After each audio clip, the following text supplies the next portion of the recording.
यार तो 20 साल से कोई रहा नहीं है इसमें। सर आप चिंता मत कीजिए, आपके आने के 2 दिन पहले पेंट किया है। आप खुद देख लीजिए, एकदम चकाचक कमरा है।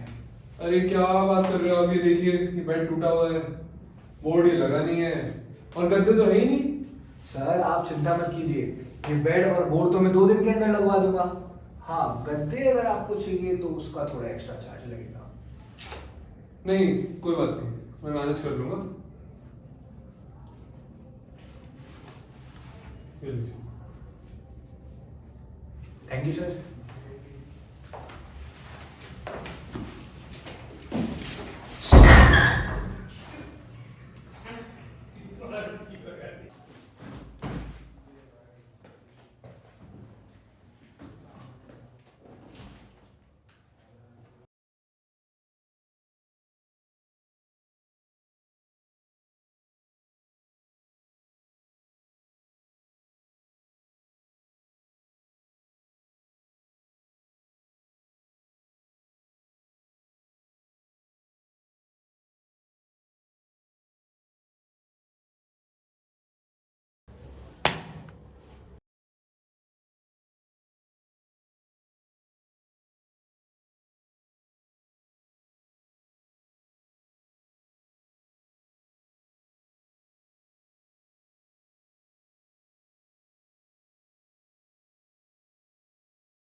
मेरा नाम है विक्रम राव और मैं एक पत्रकार हूँ।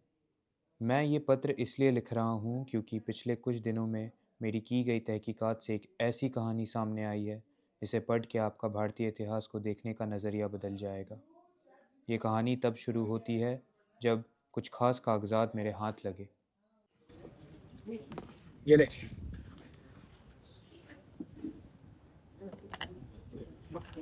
क्या लगता है, क्या लाया? CIA डी क्लासिफाइड फाइल्स 2 दिन पहले रिलीज हुई।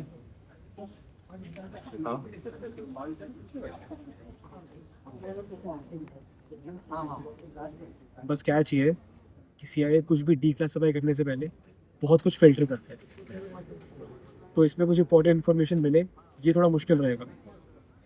खबर तो मैं निकाल लूँगा। उन CIA डीक्लासिफाइड फाइल्स में से एक रिपोर्ट कहती है कि CIA ने कोल्ड वॉर की शुरुआत से ही न्यूट्रल देशों का कई मायनों में फ़ायदा उठाकर अमेरिका के हित के लिए काम किया था।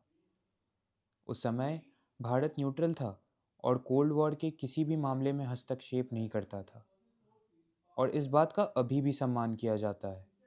पर अगर CIA की बात की जाए तो उनकी कोई सीमाएं नहीं है। तो मैंने जांच करना शुरू किया कि उस समय क्या कोई अजीब घटनाएं घटी थी भारत में, और उसका उत्तर है शास्त्री जी की असामान्य मृत्यु।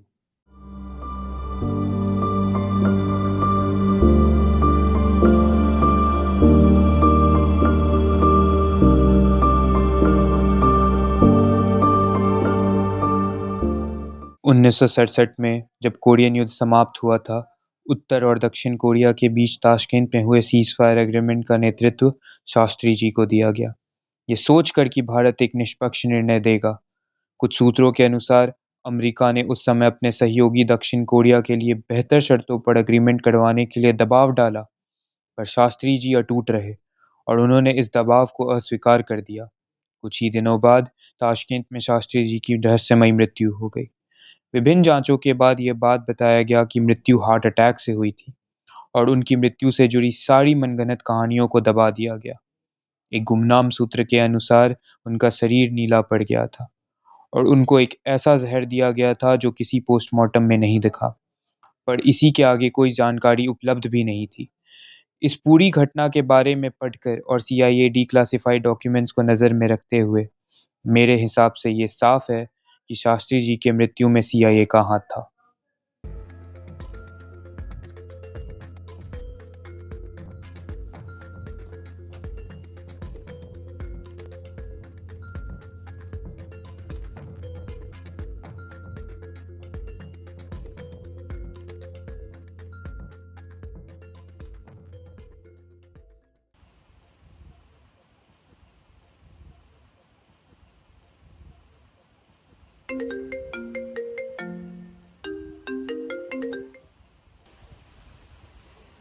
पापा। अरे बेटा, बेटा घर आओगे इन छुट्टियों में? अरे पापा, आपको बताया था ना मैंने, मैं अपनी इन्वेस्टिगेशन पे काम कर रहा हूँ और उसी में काफ़ी बिजी रहता हूँ। हाँ समझता हूँ बेटा, पर तुम अपना ध्यान रखना।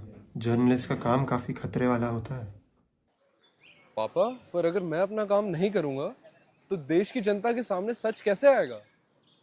वाह बेटा, अच्छा काम कर रहे हो। बहुत याद आती है तुम्हारी। जी पापा, मैं अपना काम जल्दी खत्म करके घर आता हूँ।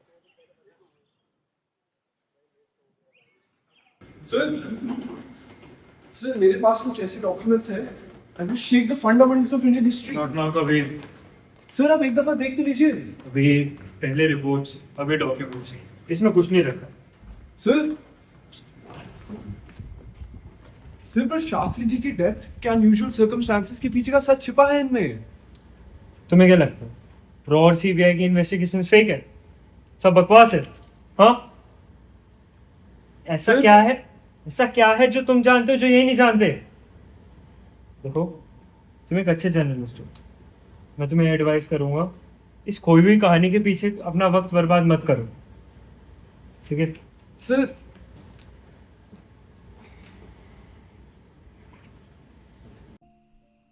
संजय, मुझे जितनी सच्चाई इन इतिहास के पन्नों में पता चली है वो हमारे देश के लोगों का जानने का हक है। यार मैं जानता हूँ, पर तुम्हारी बातों को साबित करना अब भी मुश्किल है। मानता हूँ मेरे पास कोई ठोस सबूत नहीं है, फिर भी मुझे खुद पर विश्वास है। और दूसरी बात ये भी है कि शास्त्री जी की मौत के पीछे अमेरिका का हाथ होना, शायद हमारे देश के लोग इस सच्चाई के लिए तैयार भी नहीं है। उन्हें होना होगा, उन्हें होना होगा। अच्छा, और कौन बनेगा तैयार हुए? मैं, पता है कभी कभी तो ऐसा लगता है जैसे कई निगाहें मुझे घूर रही हूँ, कई लोग मेरा पीछा कर रहे हों। देखो, अब तुम थोड़ा ज़्यादा सोच रहे हो और थोड़ा ज़्यादा डर भी रहे हो। अगर तुम्हें अपने काम पर विश्वास है तो मैं तुम्हें कहूँगा अब उस काम की एक रिपोर्ट निकलवा दो। शायद तुम सही कह रहे हो, मुझे अब उन पुराने अखबारों के पीछे भागना बंद कर देना चाहिए।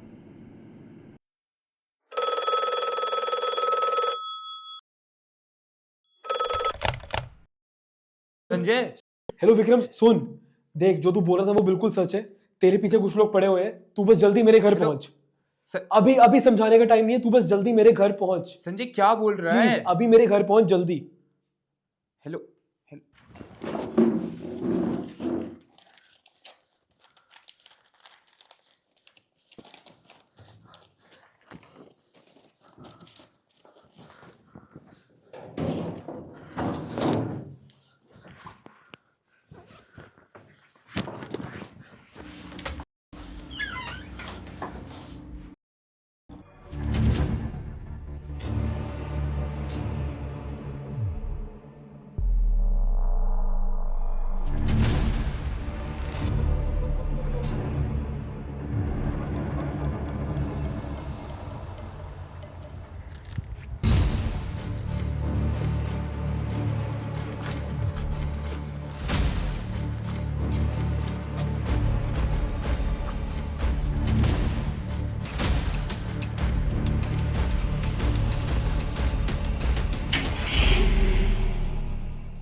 सत्रह अक्टूबर शनिवार को कानपुर नगर के युवा पत्रकार कबीर शर्मा, इनकी लापता होने की खबर को सूत्रों ने खारिज करते हुए उनकी आत्महत्या का पुष्टिकरण किया है।